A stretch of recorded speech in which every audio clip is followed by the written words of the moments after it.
Hello, everyone, and welcome back to the Unscheduled podcast.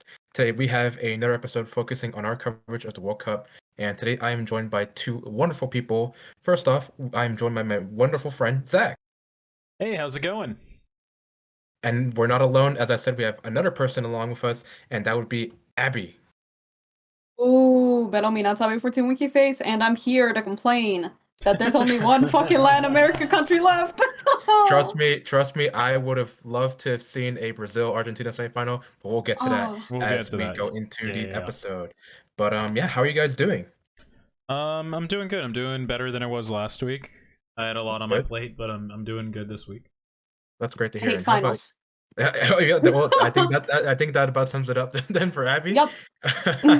But yeah, that sounds good. I'm glad you guys were able to join me today for a review of the World Cup so far, and getting into our predictions for the semifinals. But before we get into that, I want to give a brief disclaimer to everyone who's listening to us. Zach and I had recorded an episode just covering the round of 16 and giving our thoughts on the quarterfinals, giving our predictions for the quarterfinals. But unfortunately, that episode is lost.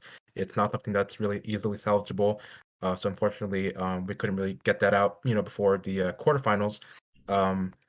But we're here now. We're going to briefly discuss the round of 16, and we'll go over the quarterfinals, and then, as I said earlier, we'll go into the semifinals. Yeah, we might reference the lost episode a little bit here and there, but unfortunately, there was just no saving the recording. It was beyond any quality, good quality, and I wasn't gonna subject anyone to listening to it. Yes, it's really bad. Yeah, and it's a shame because I feel like we touched on a lot of great points in some extensive detail in that episode, and we're have to sort of reduce that a little bit to make up for the time.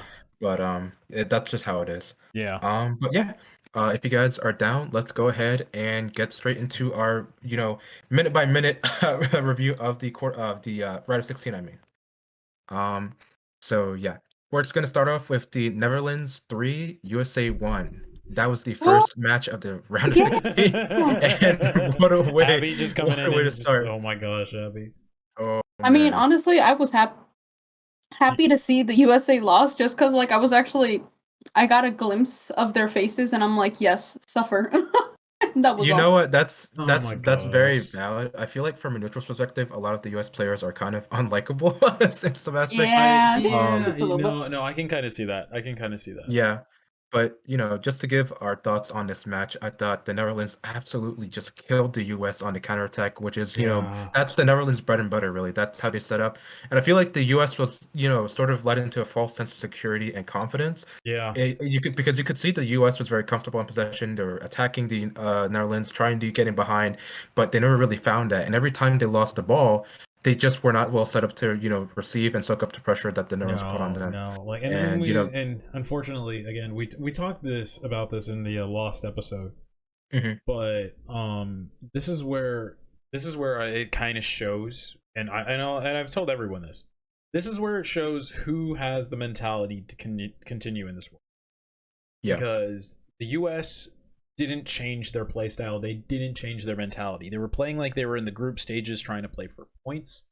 Netherlands had that survivor instinct and understood the mission of, if you do not win here, you are going home. And the U.S. clearly didn't have that behind their just going at all. They understood the assignment. Yeah, exactly. Essentially, we talked about this in the last episode. The Netherlands has the experience. They know what it means and what they need to do to get this far. The Netherlands has reached the World Cup final 3 times in their history. They've never won it.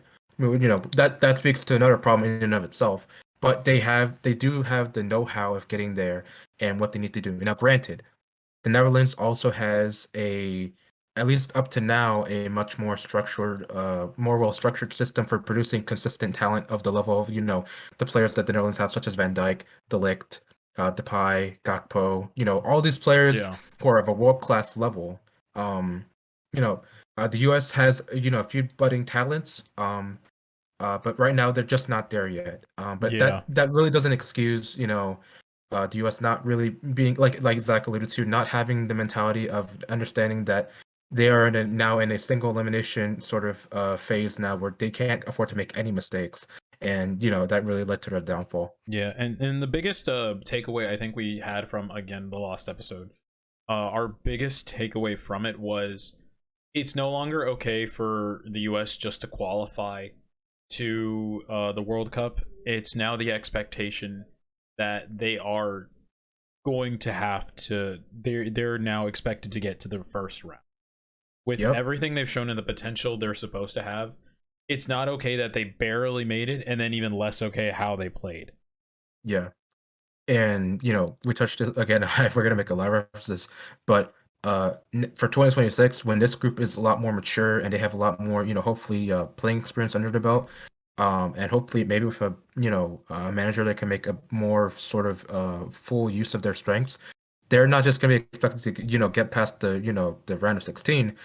I'd say a deep run would be fully expected of this team, especially Yeah. on home turf.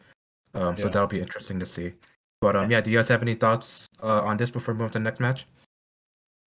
My- The only other thought that I have is just I did actually watch this game, and oh boy, Oh I boy. was like, how the fuck do you play this bad in the World Cup?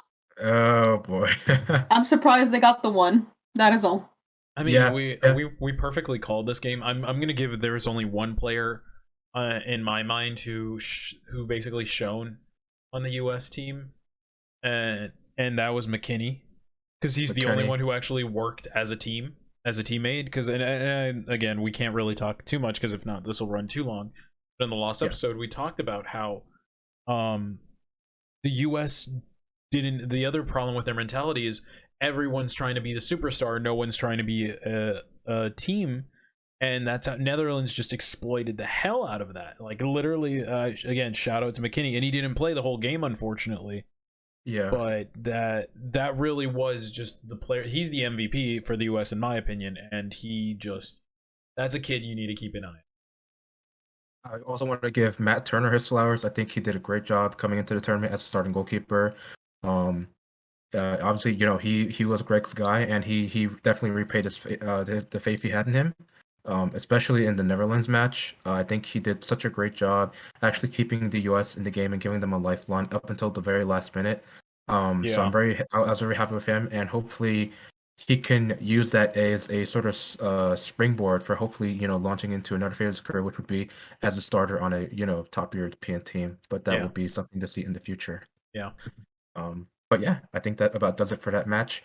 Next, we Sounds good. have Argentina versus Australia. So this is semi straightforward match. Argentina didn't really struggle that much at all. No. Up until at least the last few 15 minutes when Australia scored the I guess in Spanish they would say like the squenta. What would you call it? Like I guess like the what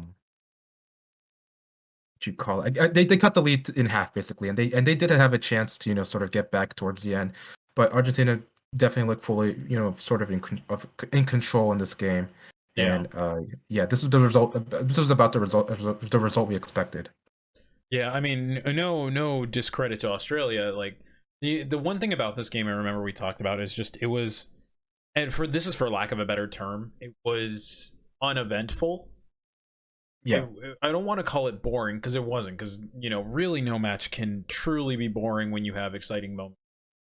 But except for that one match, I forgot which one it was, but it was literally the reason why FIFA made it so that like on the last day of the groups, you have to play both matches at the same time.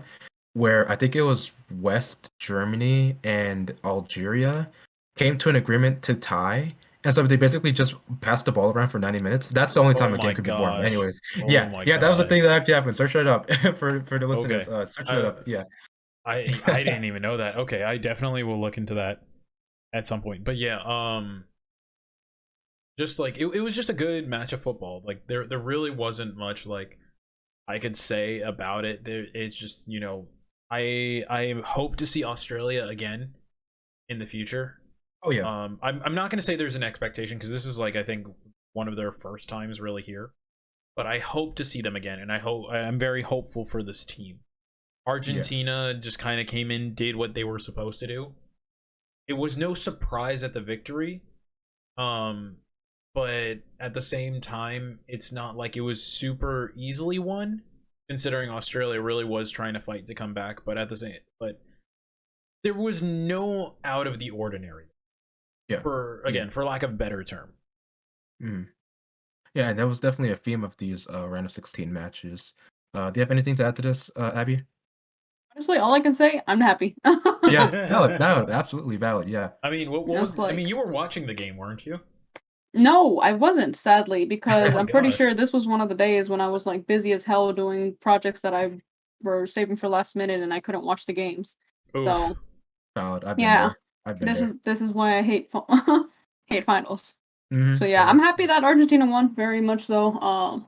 Yeah, it sucks. I wasn't able to see Argentina nor Brazil's game, which sucks so much because I didn't care about watching any of the other ones. Ouch. Yeah. Ouch. Yeah, so it was pain. But Yeah. Yeah. speaking of, Oh boy, here we Oh, go. another this one upset. hurt. Oh, this one hurt. This I this wouldn't this say was this one was different. an upset.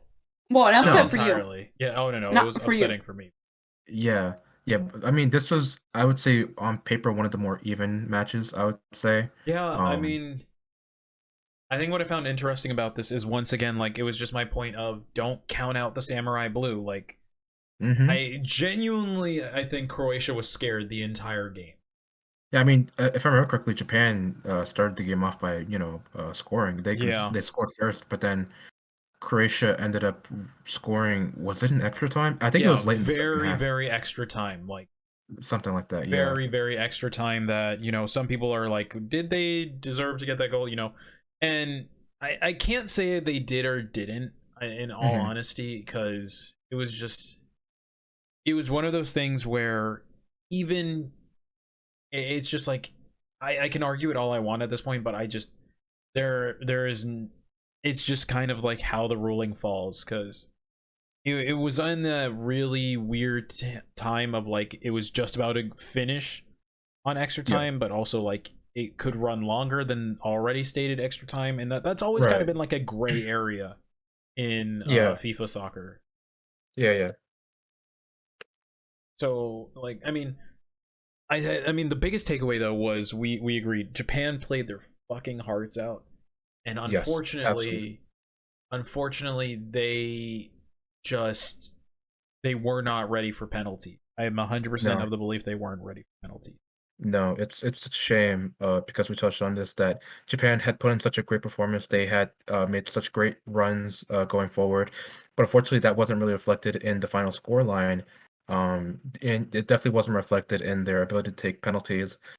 They took some very, for lack of a better term, very flaccid penalties. Yeah, They were just really, really, uh, they communicated them very easily to the goalkeeper, and not only that, they were very weak. So yeah, I feel like that played a huge part. I mean, credit to Livakovic. He did a great job of, at least seeing where the shooters were going to shoot and actually getting to them. yeah. But I mean, in a tournament like this, you have to be prepared for any possibility. I think penalties is a part of that, and Japan just wasn't. Yeah, like you said, they weren't ready for that, and that really No. came back to bite them in the ass. Yeah, and like Japan was giant slayers this World Cup. Hmm. Like legit giant slayers, and I mean like I said they had Croatia scared the entire game. But just the thing for them is that, I hate to say this, but they went out kind of with a whimper, because it was Yeah, like a copy paste for every single goal that was blocked. It was a copy paste, and then the one exception was Asano, who understood the mission, for lack of a better term, yeah. and like changed up the shot, and that was the one Livakovic could not get. And credit again to being able to read that stuff, but it unfortunately wasn't a hard read for Japan. No, absolutely not. Yeah. Definitely not. And I mean, this isn't, like you were saying, Japan has a lot to be proud of, but they also have a lot to look forward to. I mean, they have some great players like Kamada, Tomiyasu, Kubo, and I said, I think it's Daizan. Yeah, yeah, They're yeah, the striker. Yeah, yeah, all of them are going to be under 30, and hopefully in the peak of their powers for the next World Cup. yeah. Which, they obviously have to qualify, but I mean, given the chance, I think they probably will. They are still one of the strongest teams in the Asian Confederation, and I think they'll definitely bounce back for 2026. Not to mention they were already written out of. Everyone was writing that it was going to be Spain and Germany getting out of that, Oh yeah, and then yeah, they not only upset Germany, they beat Spain, which is hard to do in itself. Hmm. Well, we'll see later. But I mean, no, I mean we'll talk about that later, but like it's hard to do in itself. But they came out on top of the group, and they have young talent right now. On top of that, credit to Gonda, who was a freaking wall that just was really hard to break. Yep. And then Asano, who clearly, like, even if he only has one World Cup into it, he still has a lot to show this team, and Hmm. still has like he clearly can guide the offense, and very well, as you can see. Absolutely. Yeah. Any final thoughts on this match? Uh, just Japan, if you let him, it's easier to beat him in penalties than it is on the field. Absolutely. Yeah. Hopefully, for the next World Cup, either A, train your penalties, which you should be doing anyways, or B, just don't let it get to penalties. There we go. Yeah. yep, there we go. All right. Next is match 4, and this match was a big. Yeah. God damn. God. Oh, so we have one of the massacres from I say one of because there's another one, but we have one of the massacres from the round of 16. Brazil 4, South Korea 1. Man, this was from the neutral perspective, this was like it was kind of awesome to see Brazil kind of like style on South Korea, honestly. Yeah. Yeah. Because the level of play that Brazil exhibited was something that I expected from them at their peak. I mean, that third Richarlison goal, I don't know if you guys remember it very well, but that combination play between Richarlison, Paqueta, and Thiago Silva, they literally dissected that South Korea defense and got in so easily, which is something I haven't really seen that much in recent years because, Yeah. most teams when they transition to their defense, to their defensive stance, they transition into a low block, which is, usually two sets of four or five, even five Yeah. defenders. But Brazil said, "Nah, fuck that. We're gonna break dance through your defense and score without Yeah. any difficulty." And they just completely just put on a show against South Korea, a Right. real masterclass in how to Right. break down low defenses. I mean, yeah. I mean, even Yep. even removing the penalty kick the penalty kick they got to score a goal, that's still Yeah. 3-1, Mm-hmm. which Yep. just shows how much in control Brazil.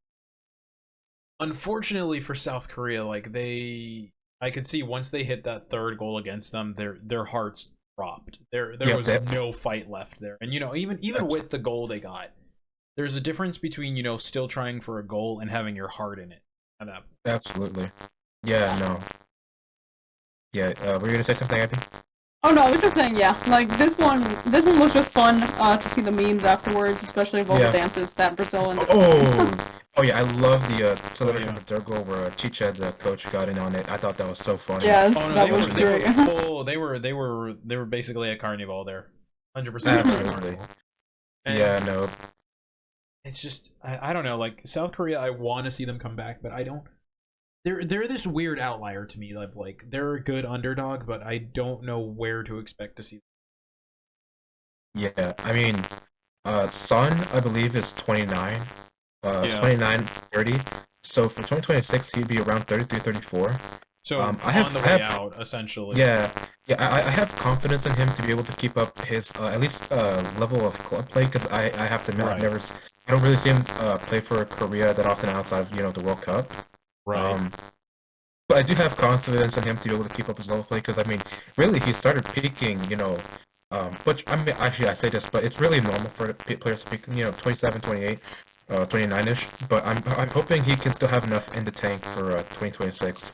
And hopefully some more players emerge because, for example, Kim Min-jae, the defender for South Korea, he didn't really start emerging until last year. So I'm hoping in these next few years, South Korea can find some more players to incorporate into their national team to take them to the next level. We can't really go into this discussion. I would love to, but it also like what's really gonna be weird for some of the South Korean players is kind of like some of their own laws and stuff that they have. Right. So I'm not entirely sure if they'll still have the same team in 4 years, and and I like I said, there's not a lot I can get into that because that's a really long discussion for its own.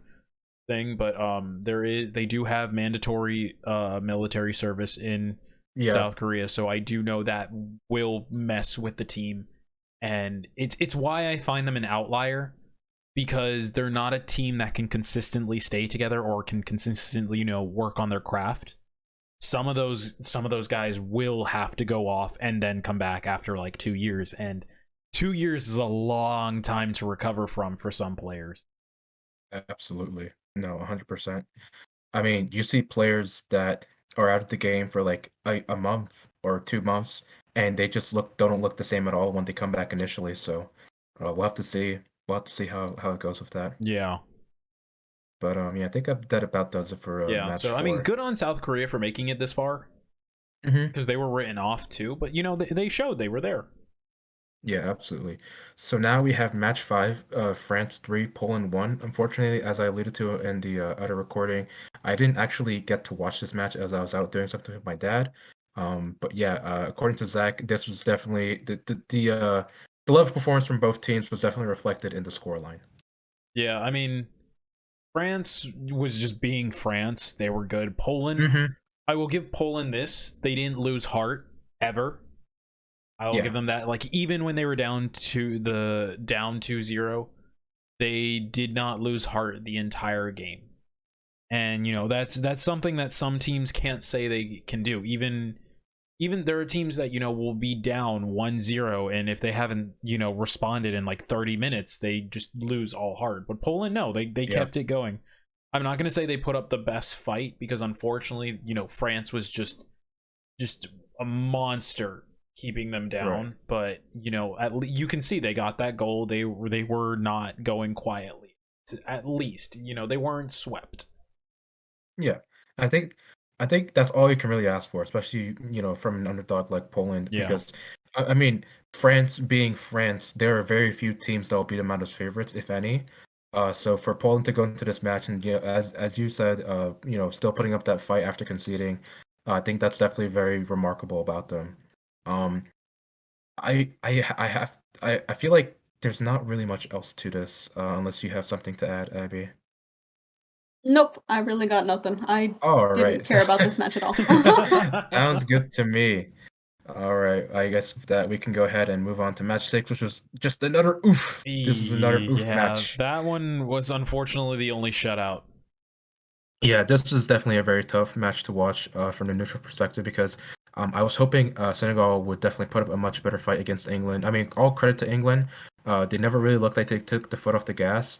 But Senegal just could not keep up with the pace No. with England, especially on that third goal, which I believe was the breakaway where Bellingham slid into. I want to say it was Rashford. Yeah. I might be wrong about that, but yeah, I very vividly remember Senegal was just caught out, and then Bellingham and Rashford just made them pay, and I think that was really the point of the match where Senegal just conceded and resigned themselves to not really being able to catch up with England, which was really unfortunate to see because, as I mentioned in the last recording, Senegal are actually the current champions of AFCON. They are Yeah. the champions of the African Confederation. Yeah. So to see them going out, quietly, which was really a shame.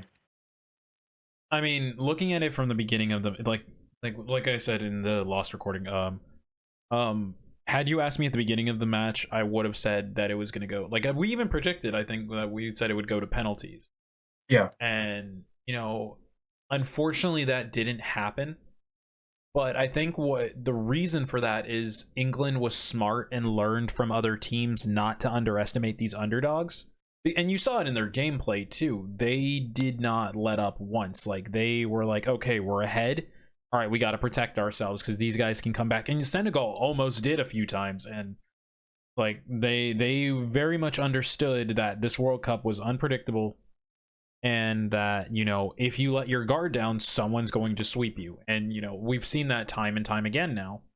And England and Senegal, they were going back and forth, and then England kept getting the goals, and they dissected Senegal's defense pretty well and held on very well against Senegal's offense. So there's not a lot more I can say, because it's not like Senegal played bad. I will say they definitely didn't quit entirely on that game, but they were they didn't have their same fire they had during the group stages. I will say that much. And then the other thing is, I will say this. Oh, credit to Senegal fans. They seem like some of the most fun fans to look at. Like a lot of Yeah, the African nation are yeah. like some of the most fun ones to look at. Is that they are always still, even if they're losing, they're still having a good Mhm. time, still Yeah, cheering, still going. I'm like, oh my gosh, they look like so fun to party with at a stadium. yeah, absolutely. Yeah, you made a great point. I was gonna say that as well. It's like even though they were losing, even after they scored the third goal, the Senegal fans were loud and proud. They were still showing they were there, and I thought that was great. I mean, I'm glad that they were still able to make the most of that experience. But it was definitely a shame to see Senegal go out the way they did. 100%. 100%. Yeah.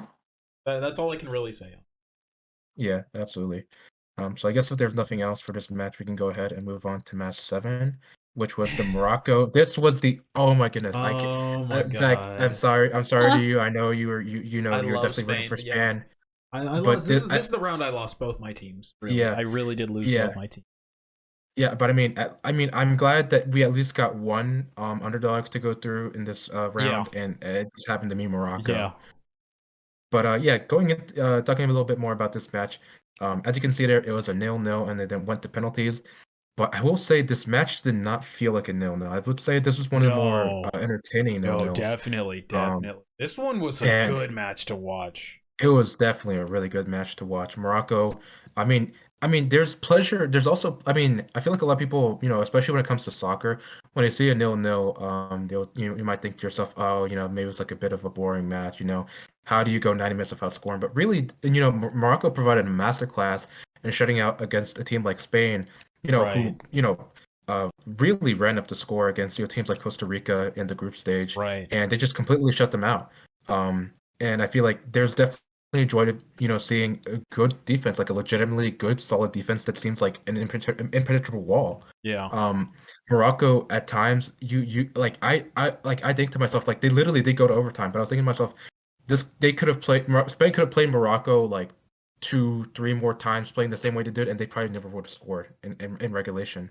It was never gonna happen. yeah. Um, but yeah, no. I mean, credit to both teams. Like Spain shut out Morocco, and then Morocco just had a response for every single thing Spain had at them. And Spain got very close multiple times, but Yeah. I've said this before, and I'll keep saying it for this World Cup. This World Cup is not so much about skill; it's about who wants it more. And in this case, Morocco's tenacity kept them alive and got them to penalties. And I didn't, I didn't really watch the penalties for Spain and Morocco because I couldn't. I was just my nerves were too much to it. So like I watched the first few shots, and then like once I saw Morocco get the third, I'm like, okay, yeah, no, Spain's just not in it anymore. And they proved me right on that. And it was rough to watch Spain go down like that. But at the same time,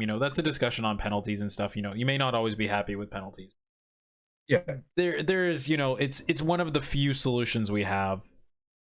And so like Morocco showed, hey, their tenacity kept them alive. Their anger, Yeah. it's like Too not their angry to anger. die. Yeah, no, it's like just oh my gosh.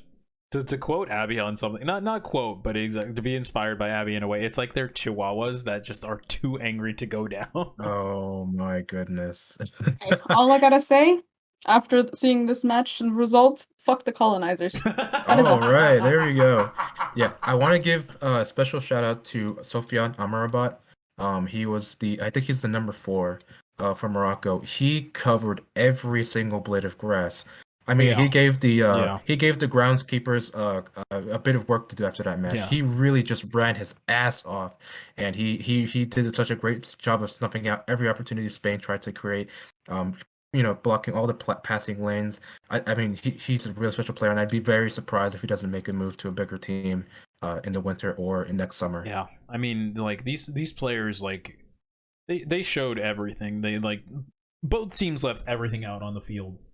And I am just seeing that Morocco is not a team to count out, period. Absolutely, 100%. And they're But the only standing underdog. Like that's something that really says a lot. absolutely, yeah. Yeah. And well, they are not bowing out yet, but I think that does it for match 7. Yeah, unless We can Abby go has ahead something. and move. Oh yeah, yeah. Oh You no, have I anything already to? said it. I already said what I Fuck the wanted to. colonizers. Yes. Okay. Yep. Oh Oh, my gosh. Is the there really the even the, anything to say about this? the Nope. biggest Let's move and on. I'm kidding. the biggest the final match and the biggest match of the round of 16. Portugal 6, Switzerland 1.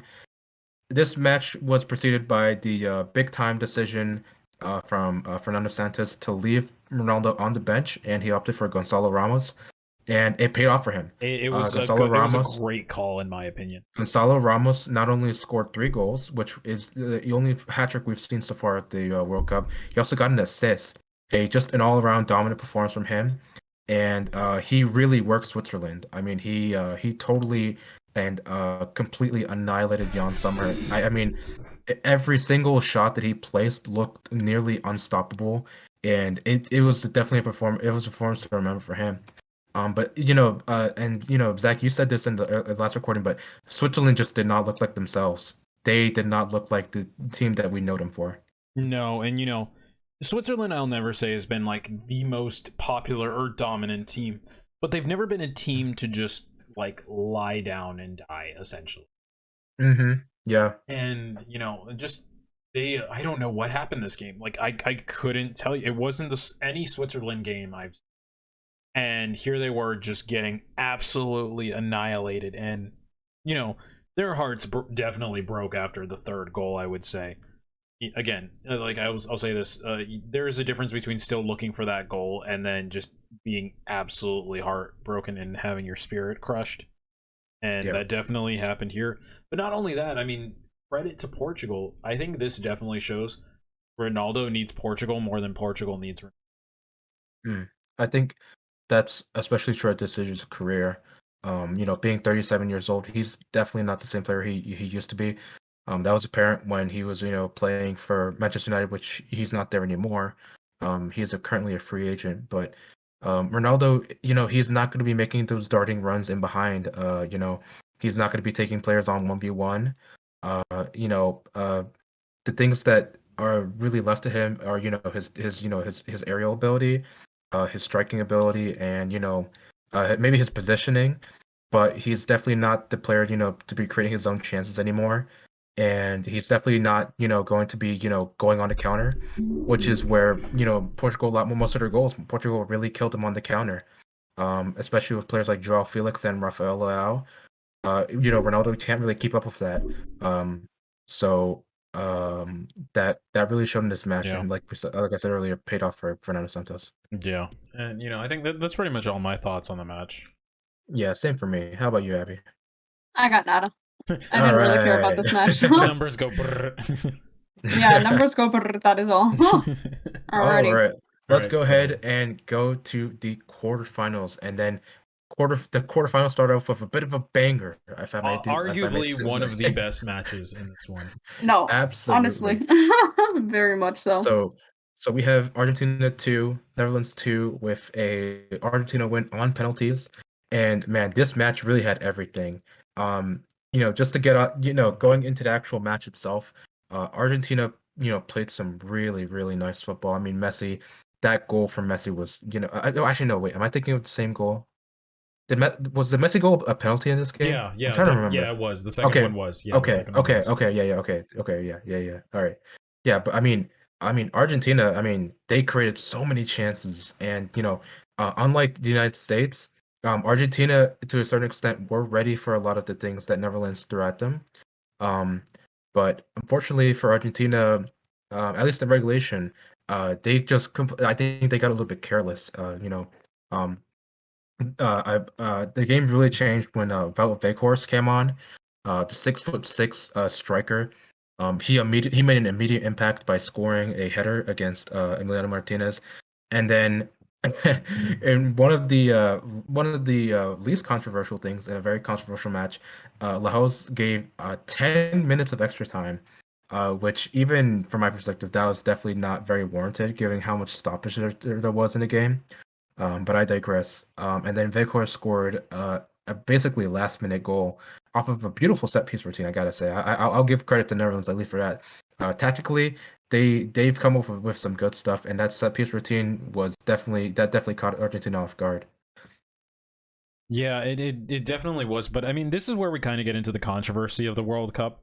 And I use the word controversy very loosely because for me, it's just a matter of we have it becomes to the discussion of where do we kind of draw the line on where how much is too much time, because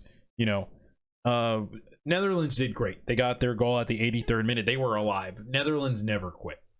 I will definitely give them that. It's just more along when we get to once we start getting to everything else, it's where do we kind of how do I say this? Where do we kind of look at Netherlands and what they can do? Because there is definitely a discussion to be had on, like, they got their second goal at the 90 essentially 101st minute mark. And that's definitely a discussion to be had on, did this World Cup run too long? Because that's wild to say that we even got into the 101st minute. I understand why there's been so much extra time, so teams are discouraged from burning time, not doing things so quick. But at the same time, like, looking at it, it's just there's still this weirdness of, like, we definitely need to be aware of, like, how much time it is. And I don't know if I almost want to say I don't even know if it's fair that it ran this long, but that's still credit to them that they got it after so much time.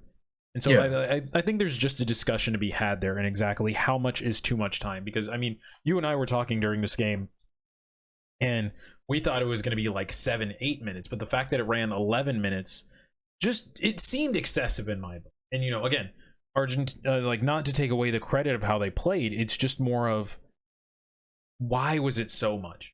Especially that the fact that you hit double digits. Yeah. No, I mean, like, I would definitely say, like, double digits, like 10, 11 minutes is warranted in some cases where, like, some teams get really egregious with, their with trying to waste their time wasting.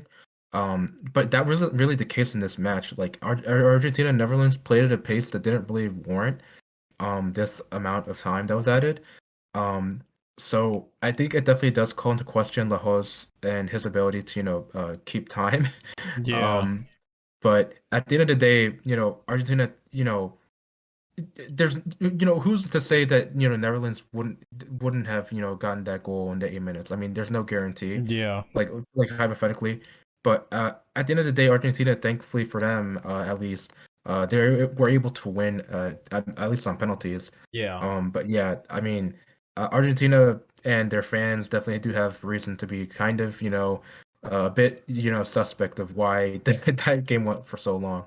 Yeah. I mean, but yeah. there's also another thing to be said on this, and to quote Abby, Yeah.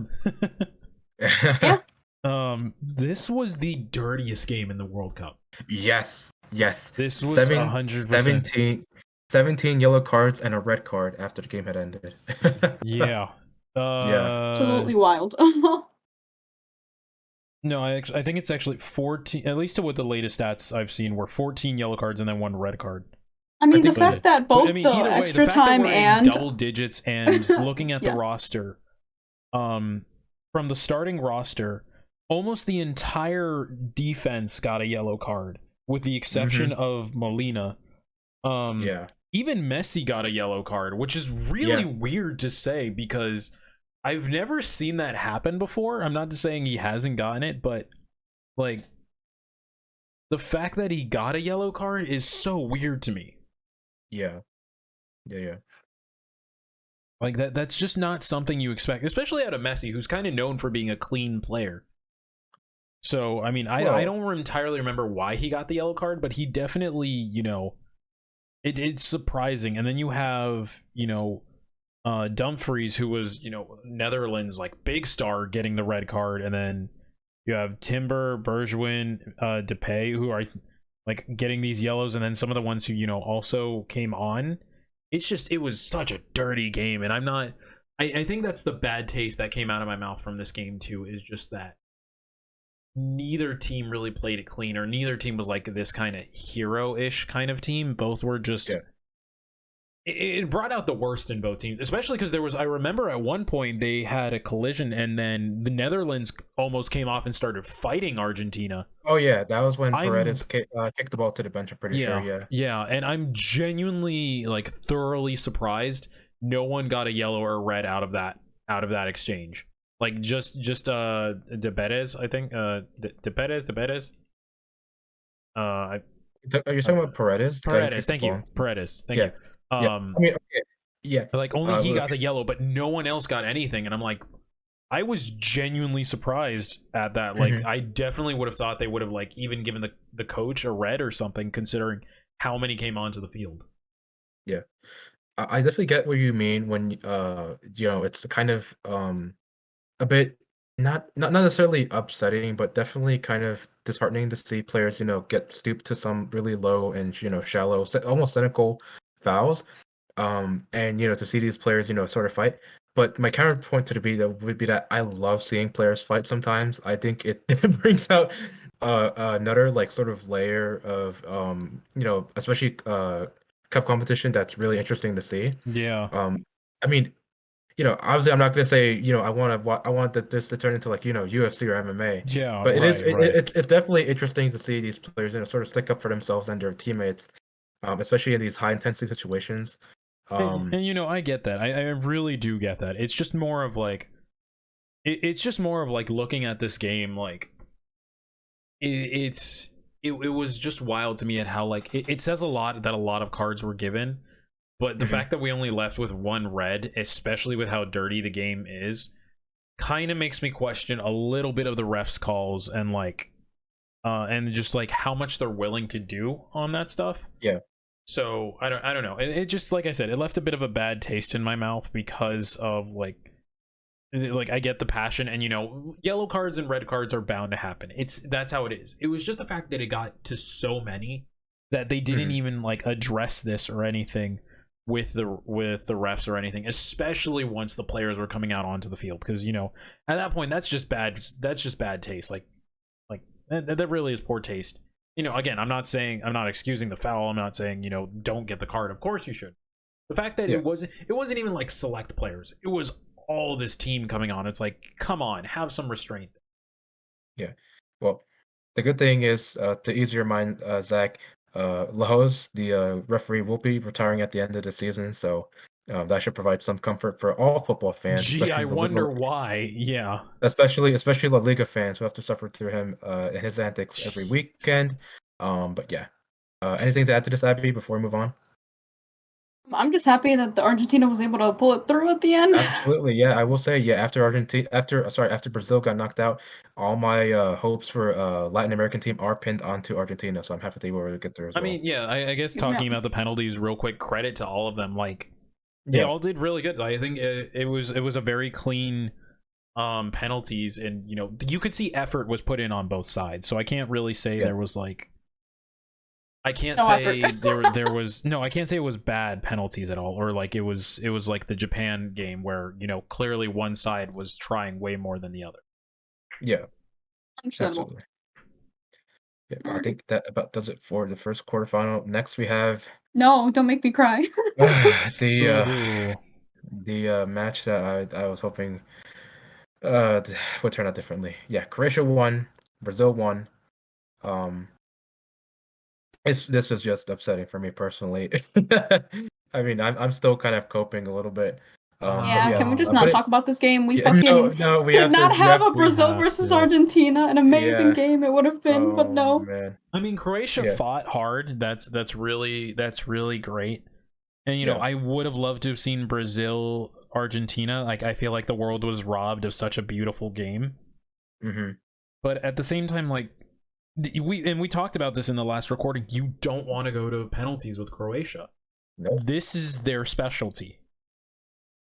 Yeah, I mean, they have not lost a penalty take shootout in their entire World Cup history. Yeah. Um, so I mean, they're always going to back themselves into penalties, and what if it comes to it, they'll absolutely play for them. I mean, they weren't. I wouldn't say they're necessarily, sort of like, waiting it out against Yeah. Brazil in extra time, but you could tell on their faces they're like, okay, if it goes to penalties, we have no problem with that. Yeah. And Um, Brazil tried. Like I'm looking at they the did. stats and 21 shots, 11 hmm shots on target, and they just could not get it in. So I don't know how much that says to Brazil or to Croatia. In all honesty. I mean, I would Las say dos that. cosas. Yeah, I was gonna say, yeah, yeah. That in itself tells a bit of a story of the match where Brazil was constantly bombarding Croatia, and then they responded, appropriately, especially Livakovic, who again, as I said with Amrabat. I mean, it's usually the case with the World Cup. Stand-up performances get players, to other teams and yada yada. But Livakovic, I would be very surprised if he stays at his current club. I mean, I think I Yeah. already saw rumors that he's gonna maybe go to Bayern Munich because Neuer actually is injured for the rest of the season. Yeah. Um, What so. is his name? Starts with an R. Oh my gosh, I need to look at the starting roster here because there is one player For who to me like for which or team? no, not it doesn't start with an R. Modric. Like I was looking at Oh, Modric and he played well. He played very well during that match too. He was good on the counter. I yeah. will say, very much a player who you did not want to leave alone. No. I mean, as a Madrid fan, it's a pleasure watching him week in, week out for Madrid. I Yeah, mean, and he's showing his class. I mean, at 37 years old, he's still doing it on the big stage. I mean, yeah, I don't want to, Ronaldo gets as much shit as he already does, but I mean, you see players like Modric, moving the way he does, especially as a midfielder. yeah, And you got to think to yourself like, man, it's really weird to not be able to see the same level of sort of at least production from Ronaldo. But that's another tale. yeah. I It will was say. really. No, go Oh, go ahead. ahead. Yeah, I was just gonna say, Brazil. But the thing about this game, as much as entertaining as it was, both goals came, towards the end, and that kind of really added to the excitement of the match, where Yeah. Brazil scored pretty late. I mean, I think it was like in the 87th minute that Brazil scored. I'm No, pretty sure, both of them or 30, scored in or extra time actually. was it extra time for Yep, Brazil? Neymar got it in the 106th official minute. So Oh, sorry. Yes, it was an extra time. My bad. yeah, Yes. both of Yeah. them got Okay. it in extra time, and Yes, you're right. You're right. Yeah. Brazil, credit not only to Brazil but to Croatia. Croatia came in and showed, hey, even though we're not out of this fight yet, and Croatia, 117th official minute came in and scored against Yeah. and it wasn't even Brazil getting careless. It was Croatia just they knew the moment, like they took their opportunity and they literally ran with it. Absolutely. And Yeah. I know Abby's like getting probably glaring daggers at me right now of like, how dare you praise them, but you gotta I give them mean, no, credit. at the end of the day, like they won. So like credit where credit is due. They were able to tie it in, extra time and everything. Like I remember um hearing my dad just being like, "Shit, they tied." And I'm like, "No."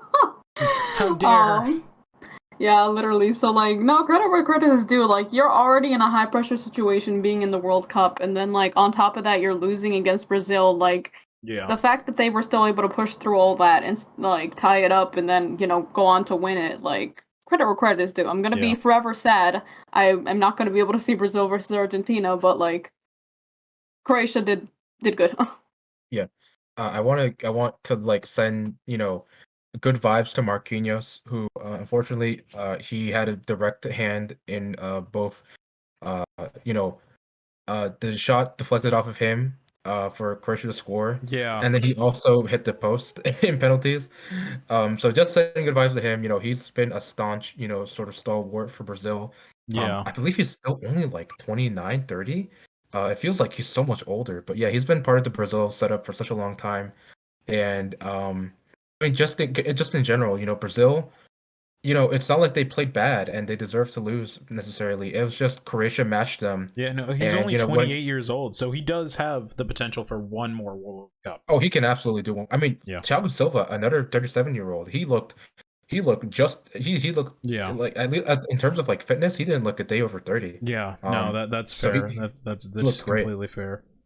Yeah, I don't think I mean never say never, but I don't think Thiago Silva will be there in 2026. But you never know with this guy. I Um, wouldn't be surprised if he was there just in name. Not gonna I lie. mean, I Not mean, I mean, I mean. To be fair, they took they took the mummy Danny Alves with them. So I mean, uh, I mean, why not Thiago Silva? No, you're 100% right on that. You're 100% right. And like and just it always comes back to this notion of this World Cup is for the tenacious. It's just nothing but tenacity in whoever's staying at this point. Yeah, absolutely. Yeah. Alrighty. On to a less depressing subject. England, Yes, England versus. France. This was a fucking awesome game. I have to be completely honest. Unfortunately I did not actually watch it. I was out when it was happening and I just couldn't watch it. So you're gonna have to fill me on Honestly, what all I have happened to here. say about this match, it was the match against the English and the French. Yeah, I had no interest. Fair enough, absolutely fair. But I mean, from the news perspective, this game was awesome. Um, yeah, yeah, it was a great game to watch as a neutral, and it just had everything. I mean, you had Chouameni scoring an absolute banger. You had two penalties, and then I want to say it was Zach. Do you have the score? I'm trying to Yeah. remember who the second scorer was for France. Was it Giroud? Oh, it I'm was Giroud. It was Giroud. It was Giroud. okay.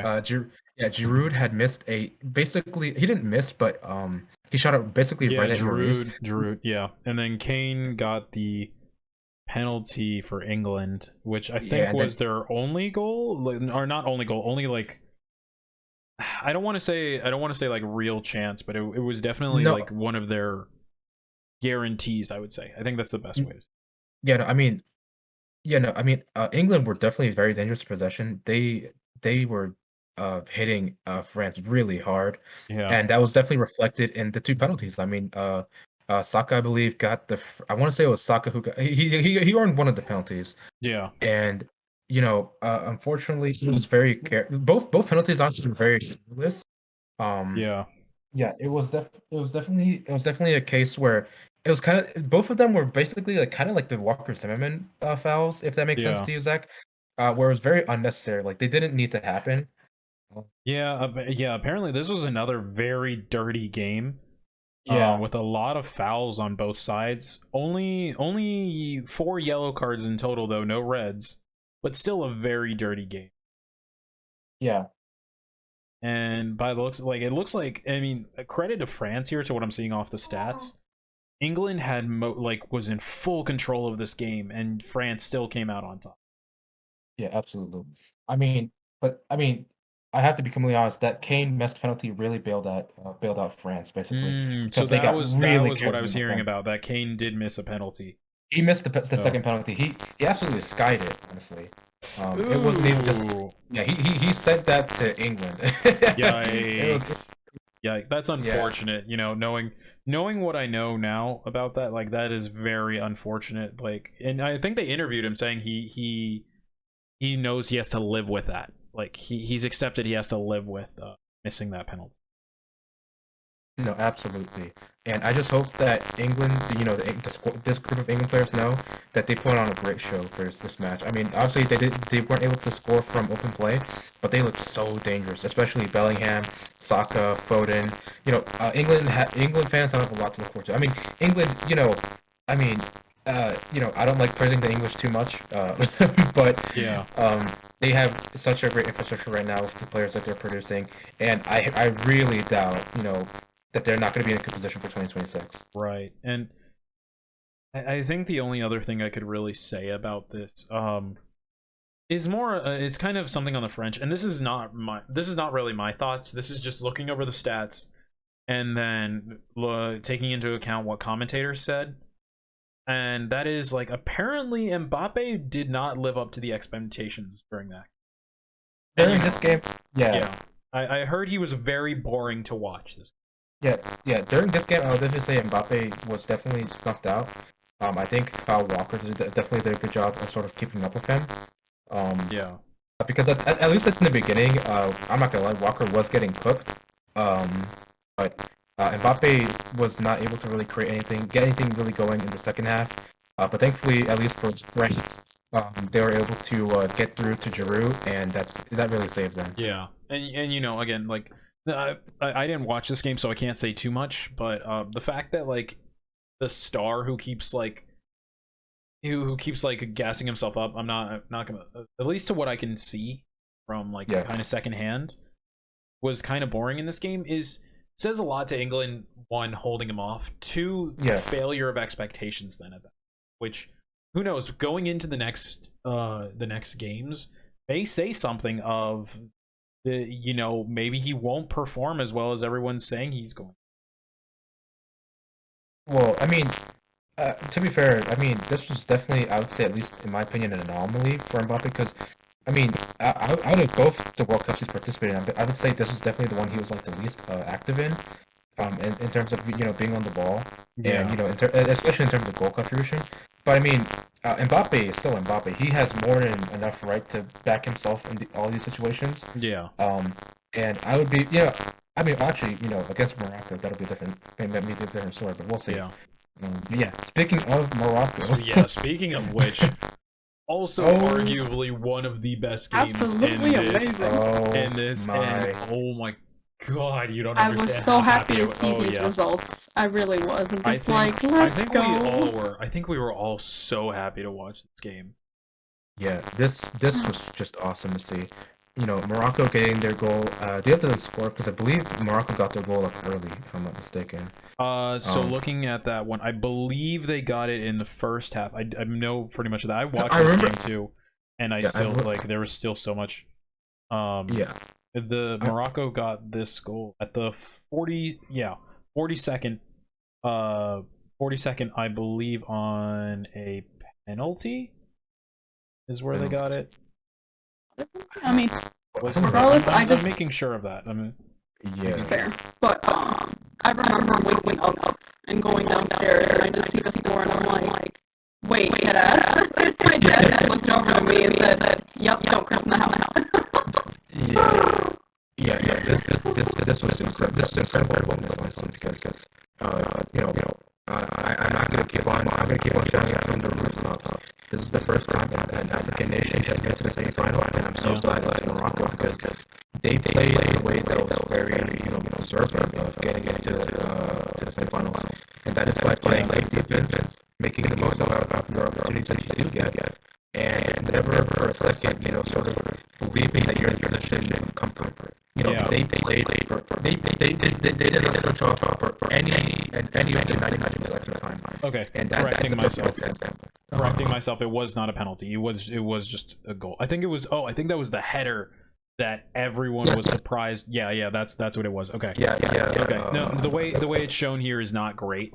It's not shown like where the website I'm using right now is not great. It made it look like a penalty, but no. That was the incredible header that came out of literally nowhere. Yeah, I don't know what it is in feet, but I believe they showed the stat that Nesri, the guy who scored, jumped like 2.58 meters to get to that ball, which is absolutely ridiculous. That is a lot. That's more than I believe that's more than like I believe that's like a 5-foot jump at least. No, 2 meters is 6'7" or something like that. Yeah, no. Okay. Yeah, I'm misthinking how you said that. Okay.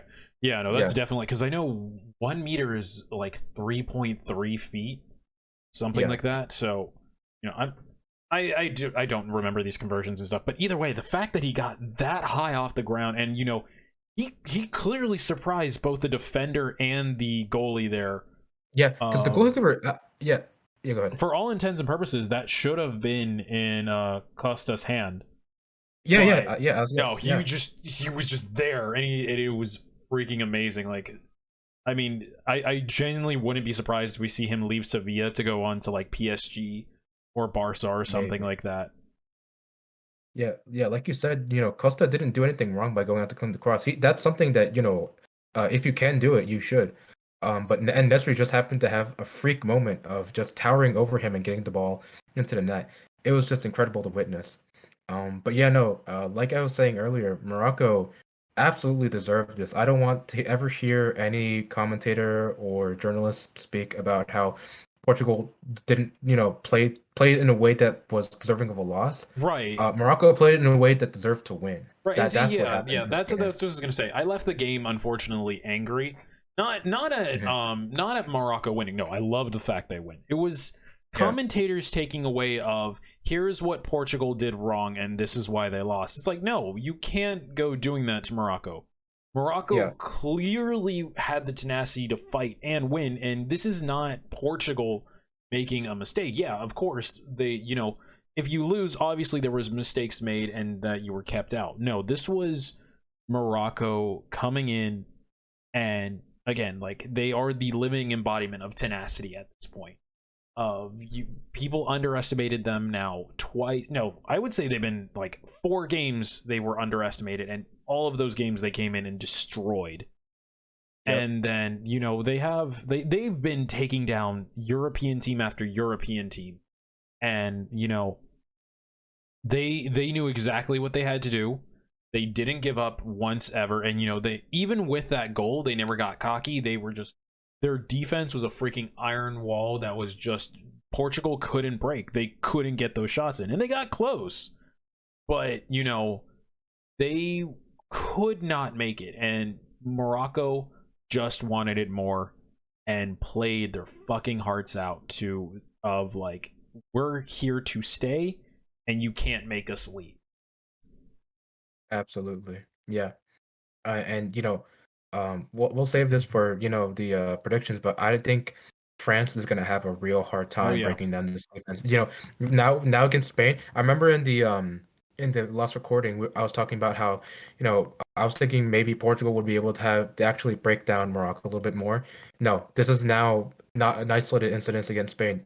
We now have two living records of Morocco absolutely just shutting out two heavyweights in the from the European Confederation and just absolutely just doing a great job of keeping them out. So I'm really excited to see what happens in the Yeah. semifinal. Yeah, keep an eye on Speaking of, Morocco. Yeah, Yeah. And but you're right. Speaking of like yeah, uh, yeah, that leads us to our predictions to round out the episode. 100. 100. I'm kidding. Oh Oh, my oh, god. that would be something That to would be see. freaking murder. More than a Honestly, goal per considering there's only minute. like fucking 90 minutes. Yeah, I was gonna say more than a goal per minute, at least in regulation. Holy shit. Yeah. God I mean, at damn. the same I time, mean, looking at that, like, at what point do you hit a mercy rule? yeah. I mean, we would basically the only way I could see this panning out is like Argentina score, Croatia rush to midfield, turn the ball over, and then Argentina score again. Basically, it's It's like just that. like, oh my We're gonna be there gosh. for 90 minutes. No, it's just the Um, intern at the World Cup who typed in the wrong score, and then like yeah, everyone's confused. yeah, yeah. No, but moving on to our actual predictions. How are we feeling about this match, guys? Oh, I'm biased. All right. so here's my worry. Here's my worry. Argentina's going in with a very not only beat up team, they're going in with a very yellow team right now. And because they have a lot of their starters with yellow cards right. Well, that gets reset in the Okay, semifinal. that's gonna get reset. Okay, then Yeah, still they're very beat up right now considering how dirty that game was. right. Yeah. And Croatia again is showing that team of it's just a matter of who wants it more. And I'm a little worried with how they picked apart Brazil's offense, and they kept Neymar out. They really did. Even though he got his goal, they kept him out for the most part, and they just did not give him a chance. Yeah. I really think it's going to be very hard for Argentina to go with their usual strategy of with Messi up front. Now, I will give credit here where Messi is very much more of an offensive team player. Hmm. And he doesn't just stick with himself. He's very comfortable working with both his offensive side and his midfielders. So that definitely to me will change the dynamic. But I think Croatia has shown they know how to pick apart a team and they know where to focus on, and even if they can't do that, they'll fight hard to stay alive. So I think I'm gonna give this one to Argentina just barely. Just barely, I would say this would be a 1-0 game, and that's if they can keep Croatia out of their own box. No, I'm gonna be honest with you. I don't see Croatia not scoring this game. They're just too resilient. Yeah. They are actually the team that's too angry to die. Yeah, no, well, they're So one of the two, honestly. yeah, so I would say yeah, like 2-1 maybe I'd say for Argentina. Going on to Yeah. Argentina. Okay. I could see Honestly, that. I wouldn't be surprised if this game goes to penalties, but I really don't I want hope it it to doesn't. Yeah, because yeah, same. Argentina barely fucking made it Yeah, last I really time, and hope it I doesn't. don't want it. Argentina I do got not out want by the that to skin of happen. their teeth with penalties, so I would see Croatia just winning again in penalties there if it does go to penalty. I don't want to see that. And I don't want that. Yeah, but I whatever happens here, it's definitely going to be a slugfest. Yeah, Absolutely. 100%. Yeah. We'll see if there's another fucking 14 yellow cards in this one. Huh. Oh boy, And- I could see it happening. And it really is just going to be how they play and how their lineup is going to be. Yeah. Oh So, boy. all right. Ooh. How do we Last approach year's this? winners or the one that no one expected? The Yeah. underdog versus the true. This is truly a David and Goliath battle at this point. Yes, it really is. Honestly, honestly, actually, I feel like because like I predicted Portugal to win, so Yeah. now I kind of feel like I don't want to jinx Morocco by predicting them to win, but at the same time, I want to say they're gonna win. Like I want them to win, honestly. I mean, I have nothing against France. I have nothing against France at all. Yeah. But I mean, I would love to see an African nation in the final. I would love I to. really I would. mean, let's keep in mind Morocco already has the chance to be in the top 3 regardless. Yeah, Yeah. They can say they're in the top 4 right now, which many teams can't say they can. And they've toppled Spain, they've toppled Portugal, they've already taken down the Iberian Peninsula. Why not just make it a European conquest at this point and take out No, France? reverse the roles. Yeah, no kidding. Like, I know even they're probably surprised they got this far considering their last reaction during Portugal's game, but I don't see it letting them get to their heads, and that's where I really do think they're grounded and able. They're not going to drop their guard, and the fact that they've been able to stack up to not 1, not 2, but 3 powerhouse offensive teams, like I don't see France having an easy time. No. If France absolutely not. wins, it's not going to be a shutout and it's not going to be an easy game. No, absolutely not. I am honestly, I think I'm going to also say this one is a 2-1 in either favor. In Yes. all honesty. The This is gonna be so tiebreaker. yeah. This is basically like Schrodinger's soccer match, Yeah. basically. Yeah, no, We won't know who 100%. wins until the match happens. It's and I'm gonna until the England game, and it barely, and it shows quite a bit. Like France, I feel like has kind of been coasting until the English game. Yeah, and even now, I'm saying like the English game was hard, but like they're now facing a team that refuses to go down. So I think most definitely, they cannot afford to play how they've been playing and need to have their guard up. Yeah, seriously. Like France should be scared. Yeah, I guess if I had to go for prediction, I know Abby's like going back and forth with this. Yes, I like can not. I'm not going to guarantee it, but like I have a good feeling that it's probably going to go to penalties, just because I Yeah. don't see either team being satisfied with not winning. So Yeah, they're both going to fight for it. So like they're going to keep tying it up.